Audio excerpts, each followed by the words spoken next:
നമ്മൾ വസ്ത്രങ്ങളിലും ബാഗുകളിലുമൊക്കെ ഉപയോഗിക്കുന്ന സിപ്പുകളിൽ പലപ്പോഴും നമ്പറുകളും അക്ഷരങ്ങളും രേഖപ്പെടുത്തിയിരിക്കുന്നത് ശ്രദ്ധിച്ചിട്ടുണ്ടോ? ഈ കോഡുകൾക്ക് കൃത്യമായ അർത്ഥങ്ങളുണ്ട്.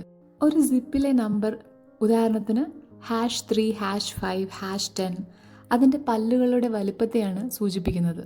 സിപ്പ് പൂർണ്ണമായി അടയ്ക്കുമ്പോൾ അതിൻ്റെ പല്ലുകളുടെ വീതി മില്ലിമീറ്ററിൽ എത്രയാണോ അതാണ് ഈ നമ്പർ.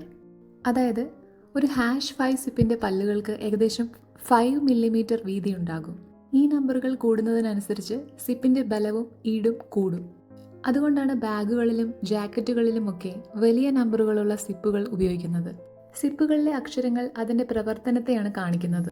ഉദാഹരണത്തിന് എ എന്ന അക്ഷരം ഓട്ടോ ലോക്ക് സിപ്പിനെ സൂചിപ്പിക്കാം. അതായത് സിപ്പിൻ്റെ ഹെഡ് താഴ്ത്തി വെച്ചാൽ അത് സ്വയം ലോക്കാകും. സി എന്നത് ക്ലോസ് എൻഡ് സിപ്പിനെയും ഒ എന്നത് വേർപെടുത്താവുന്ന സിപ്പിനെയും സൂചിപ്പിക്കുന്നു. ഈ ചെറിയ കോഡുകൾ സിപ്പിൻ്റെ ഗുണനിലവാരവും ഉപയോഗവും തിരിച്ചറിയാൻ സഹായിക്കുന്നു.